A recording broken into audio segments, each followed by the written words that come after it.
Hi, Chris. Yes. Hey, can everyone see my screen? I'll take that as a yes. You're ready. So I want to welcome everyone to the conference. Thank you for having me. This talk is covering Entity Framework Core, and we're going to be talking about performance. So we're going to be talking about features and aspects of EF Core to make the user experience better. So we want to thank our sponsors. So I appreciate them for sponsoring the event. My name's Chris Woodruff. I am here in Michigan in the United States. Here's some contact information for me if you want to get a hold of me after the talk. So the agenda that we're going to be looking at is, first, we're going to be looking at EF Core itself and how we can use that and what features for performance. And the other aspect that we're going to look at is .NET. So there are some things in .NET that we can do to increase the performance of EF Core. And then if we have time, we only have 40 minutes and I have a lot of content to go through, we'll have time for question and answers. So let's get into this. I'm going to show as many demos as I can, but a lot of these features I'm not going to demo. I will have all the demos available at the end. So the great thing about EF Core and what it is I think a lot of people remember EF Core from the .NET Framework days. But what Entity Framework Core is now is a great platform to build applications and web APIs on and mobile applications. It's 100% open source. It is 100% cross-platform. So we can build our applications that can go on the 3 big operating systems. So that gets us onto containers and Kubernetes and a lot of different aspects. And then the last area is what I really want to talk about is through the 7 versions of EF Core, the team at Microsoft has really made a huge point of building in performance. And that's what we're going to be looking at. So they've done a lot of things behind the scenes. So just understand that the queries, when you write a link statement to query the database, there's a lot of improvements behind the scenes to do a lot of better calls to whatever database or database engine that you're working with. So let's just get in and start talking about some of these features. So the first feature I want to talk about is DB context pooling. It's a really easy feature. And, today, if you're building stuff in ASP.NET using EF Core, you know all about the DI container. And when a new DB context is created, and in this case, a controller calls to get that DB context from the DI container. If you're using the regular way of accessing DB context, that blog or that DB context gets created for and gets hydrated for each call to get that through dependency injection. And if we were to call it 3 times, we would get 3 different instances. It takes time to create those DB contexts. So that time is kind of a bottleneck, and it adds to the performance of your application. So what if we could, when we added the DB context to the DI container, what if we could create a number of DB contexts that we can use from a pool. And what will happen in this case is we will get a lot of that overhead created in the beginning. So Entity Framework creates 32 DB contexts to put in this pool. And each time you need a DB context, a single instance will be taken from the pool. It will be used. And when it gets put back into the pool, the Entity Framework will strip the state away and put that DB context back in the pool, stateless and ready to use through another call. So let's take a look at this. I want to take a look at the code for this. So if I run this, as you can see, I'm just doing an add DB context for this call. So if I run this, you'll see that my demo just creates, it shows how many contexts, DB contexts are created and how many requests per second this is allowing. And the total DB context created in this case for 10 seconds was a little over 125,000 DB contexts. And on average, the request per second reached a little over 12,000. So what if we could, and let me get this, what if we could call this, let's stop this and we're going to rerun it. So what if we called it with DB context pooling?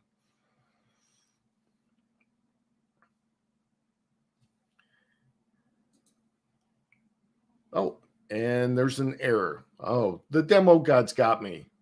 Okay. Okay. So somehow I got, well, let's just move on. So this demo was supposed to show that 32 instances were created, and let's try to fix this really quick.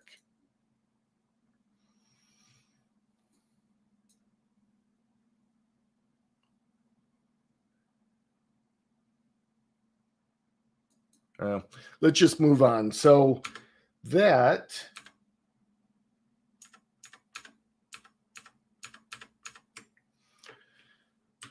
so the next area that we're going to look at is compiled queries.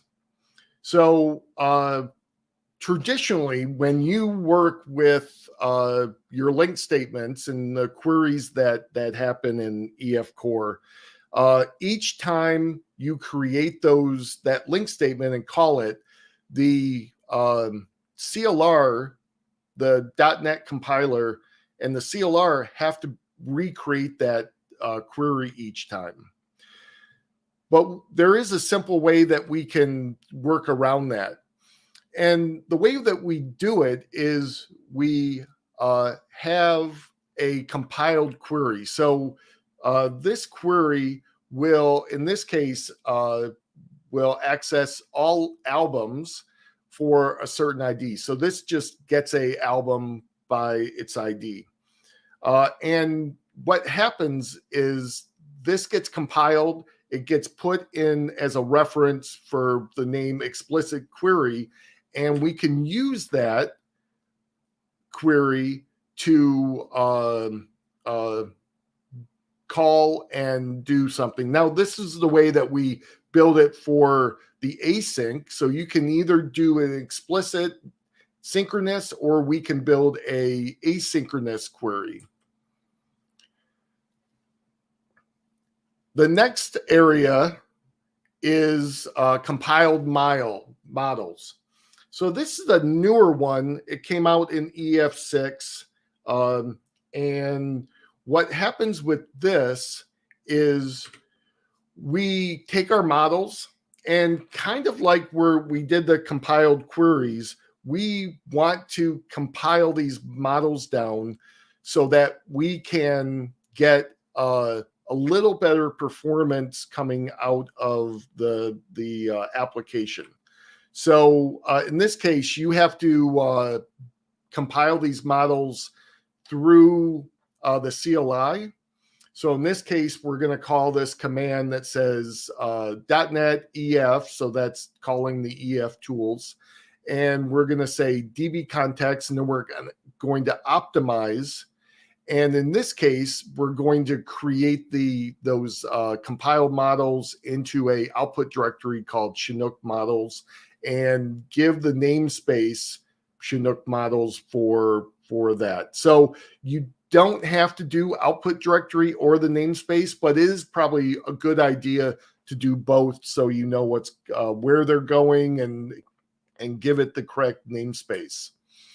And how we're going to use this is in your DB context. In the onConfiguring method, you're going to explicitly say that you want to use the model. And in this case, it's Chinook models.albums context models.instance. And that's the name. You will get some feedback when you do that previous command, that .NET command, and it will tell you kind of what to add to your onConfiguring method for your DB context.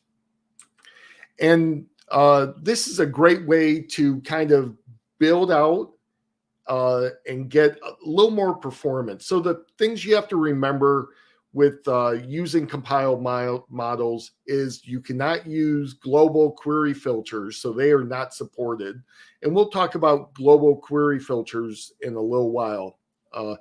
And you will not be able to do lazy loading and change tracking with compiled models.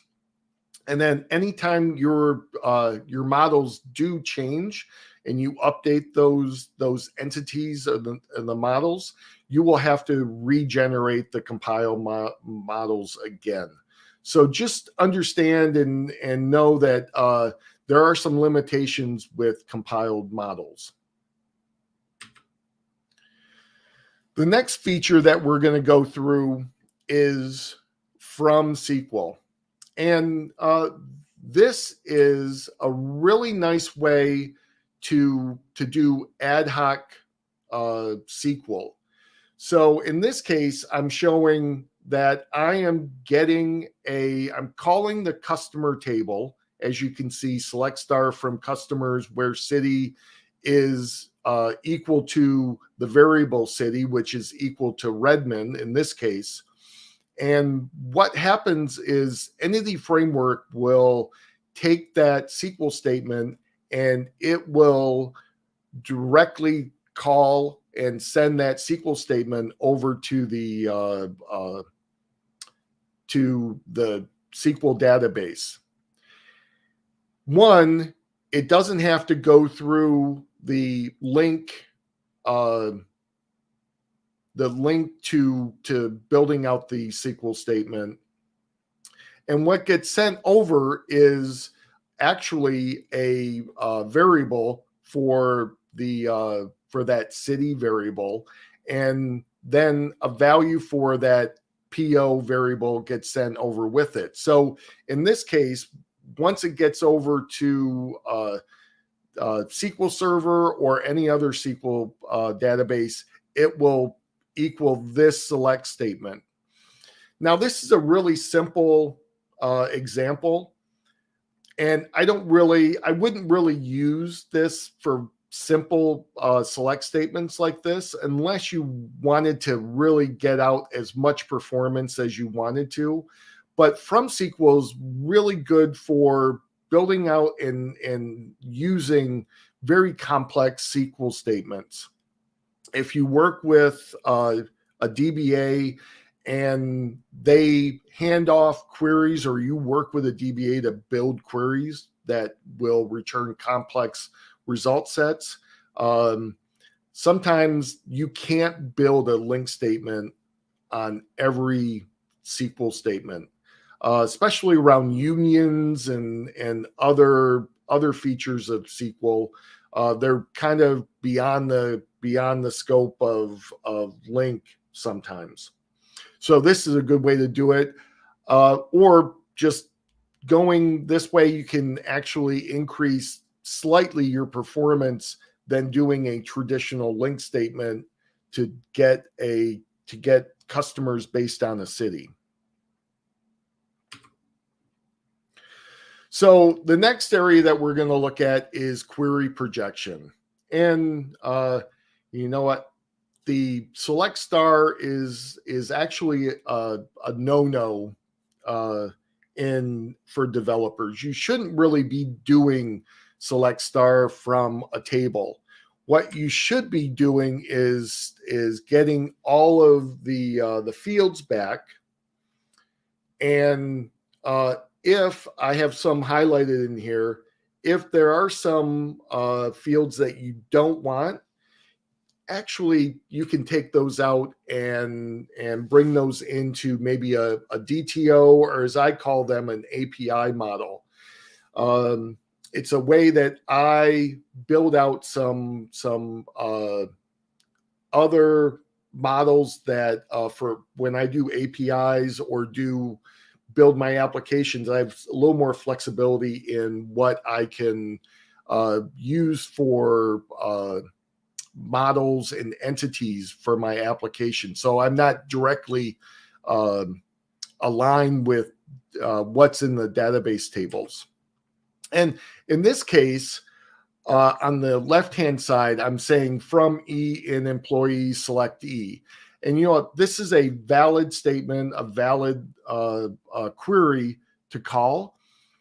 But sometimes it doesn't really meet your needs. And in the other instance, actually, say I'm building a new model that I actually don't want certain fields coming out of entity framework, and I in addition to last name and first name, I want full name to come in, so I don't have to create that in my application layer or in another place. So in this case, I'm doing some query projection to do that. And what this will do is, one, it will lessen the payload that is coming back from your SQL database. So really, query projection is a way for you to think about what you really need to come from the database. If you're working with databases that you didn't create and you have a very large table and you don't need all those fields, and you change that for what you really need in your application, query projection really helps out with that. So another area that you can get a little bit of performance coming out of Entity Framework is by doing node tracking. And in this case, you can you can call LINQ and say as node tracking. And what this will do is this will bypass the code or the creation of the change tracking that happens by default for query links in EF Core.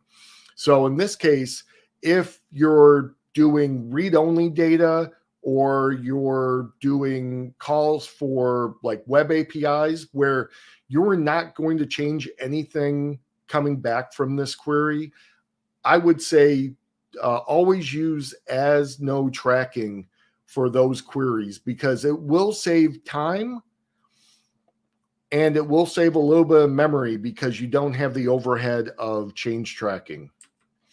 Now, if you want to turn off change tracking entirely for your DB context, you can actually, in the on configuring, use the use query tracking behavior and give it a no tracking parameter. And this will turn off change tracking for your entire DB context. So any query that you're running in from the DB context will not have tracking. And like I said, that's really good if you don't need change tracking, or if you're working with read-only data, or you're working with web APIs. The other area around this is the identity resolution. In this case, you can say as no tracking with identity resolution. And what this will do is, if I return back, in this case, I'm returning back albums.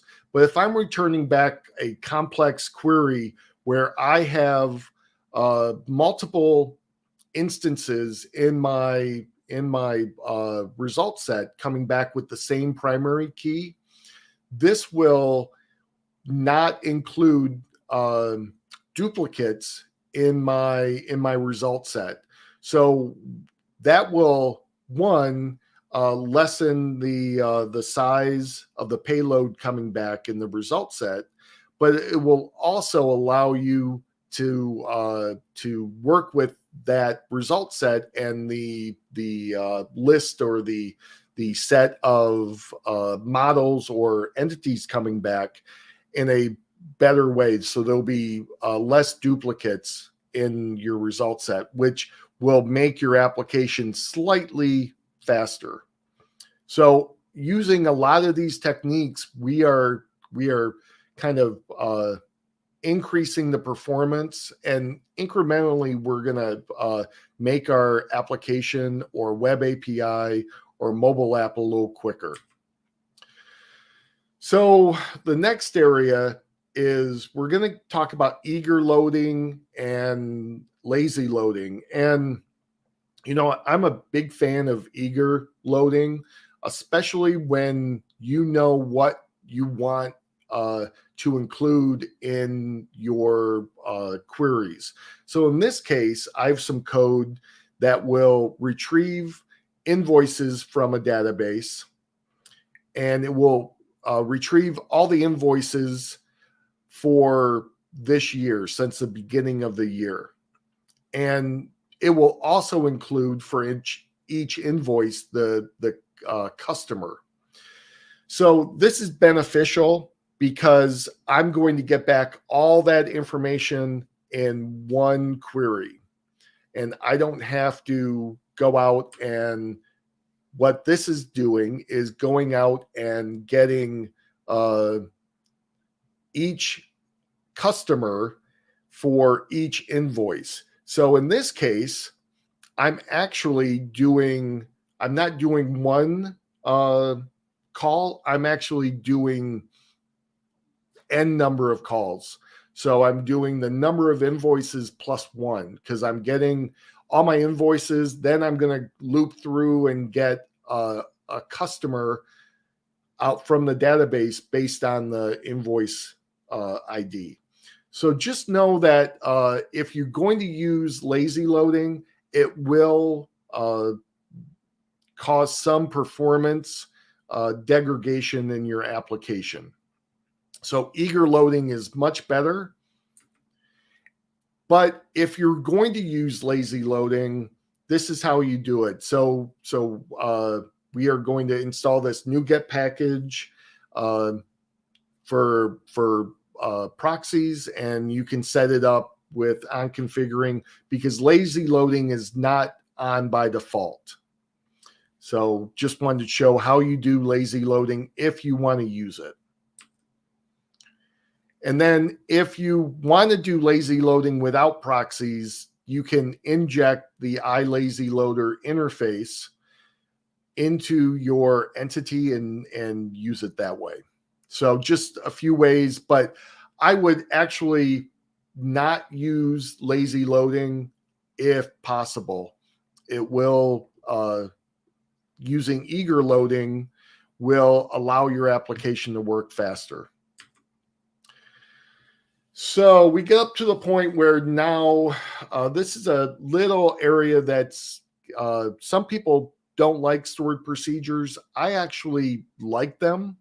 I remember a day when we did everything in stored procedures back in the 90s.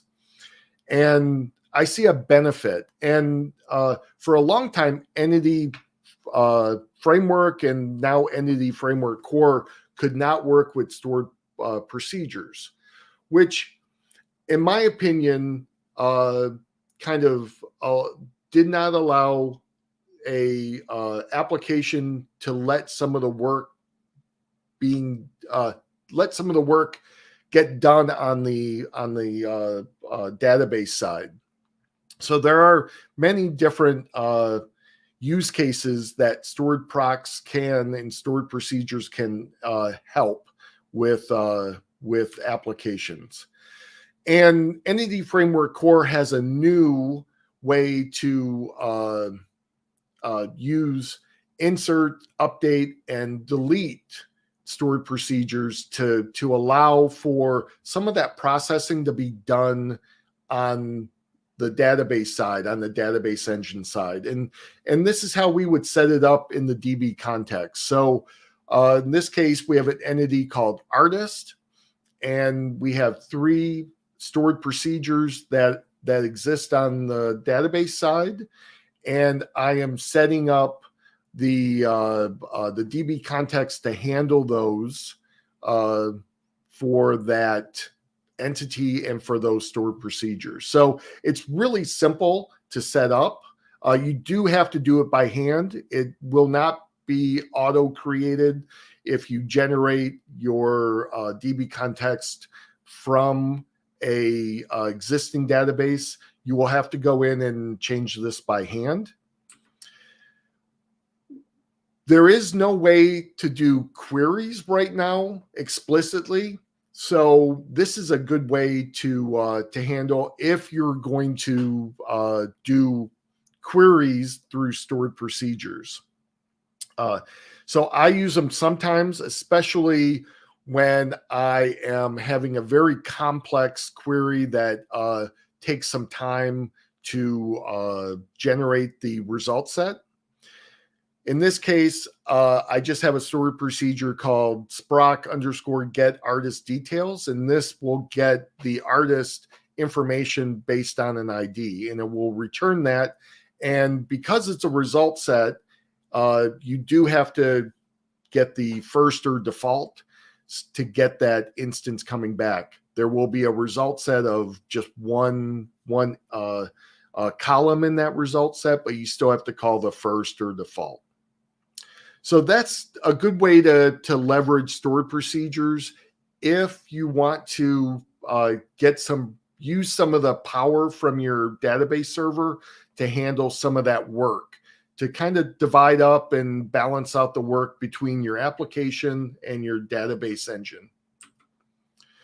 Another one that I like to use, and it really doesn't increase the performance so much, is it helps you build out your the logic around how you want to use queries in your application.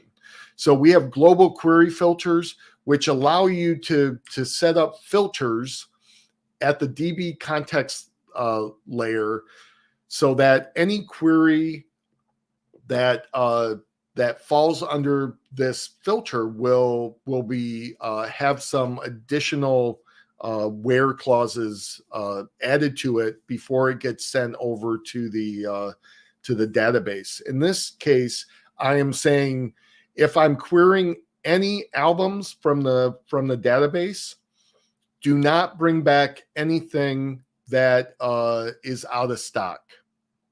So this filter will not bring back any out of stock albums. So in this case, if I have this call that says, give me all the albums and include all the tracks for those albums, for a certain artist, it will not bring back the albums that are out of stock for that artist. So it's kind of a good way to handle it, so that you as a developer or a developer on your team doesn't have to keep remembering to add this is out of stock to the queries. Another example is I'm going to hide invoices older than 14 years. So this is a query. So if I run a query to get invoices for a certain customer, it will not include any invoices that are older than 14 years from today. So that's a lot of features in EF Core that we looked at, and I have a lot of demos at the end. I'll have a link to give you for all the demos for those features. We only have about 10 minutes left, so I didn't really try. I'm not trying to do a lot of demos. I'm trying to give you a lot of information that you can then go back and use. So let's jump into .NET, because Entity Core or Entity Framework Core has to kind of live within .NET, and you have to code for it correctly. So there's lots of different ways. And as an example, I've seen code like this in some applications where I have a DB context. I have a simple query that returns all of my albums from the database, and it goes into a variable called albums data. And then what I'm going to do is loop through that entire result set. And in this case, if you see the code, you're seeing all these to lists down inside the loop. Just know, in this case, every time you see a to list, a new query goes out to the database. So this code works, but it's very inefficient, and it will cause a lot of performance issues in your application. So I just want to bring that up. Instead of doing something like this, I would use this code. So I'm getting albums data from all the albums as a list, and then I'm going to do a for each to go through each one of those. And I'm going to use the data that is brought back and not have to call out to the database additionally for any calls. So this is a lot better coded. And so I just wanted to make people aware that you have to code correctly for Entity Framework Core. The other area that makes your application work better and enhances Entity Framework Core is caching. So there's 3 types of caching that we have at our disposal in .NET and using Entity Framework Core. And these aren't totally locked into just Entity Framework Core, but these are in collaboration with Entity Framework Core. And we're going to look at response caching, in-memory caching, and distributed caching. So response caching is really a form of caching where the consumer side is being given some information on how it should handle caching. So it's set up in the HTTP 1.1 specification. And to use response caching, you install the NuGet package, Microsoft extension caching abstractions, and then you add in your startup, you add response caching to the services that get created in startup. And that will allow you to use response caching. And how it gets coded is you can add an attribute onto a controller or action. In this case, I have an attribute that says keep this data cached on it. It directs the consumer to say you can cache this data in this set for 60 seconds. And what gets sent over is a response header that says that has this cache control header that says public max age 60. Now, that's great if you want to tell the consumer or the browser that it can cache data. But what if you don't want to cache data? What if you're working with data that gets updated constantly and you want to tell the consumer or the client or whatever is calling this data, getting this data, not to cache it? In this case, you would add a different attribute. You would just say response cache location none and no store equal true. So this is how you give a recommendation not to store and not to cache on the client side or the consumer side. So in-memory caching is a way that inside your .NET code you can build out a cache, a local cache in memory that will allow you not to have to go back to the database. So instead of going and calling a link statement all the time, you can set up a cache that's in memory inside your local application, and you can check to see if the data that you're looking for is in that cache. So it will increase the performance and help with the performance of your application.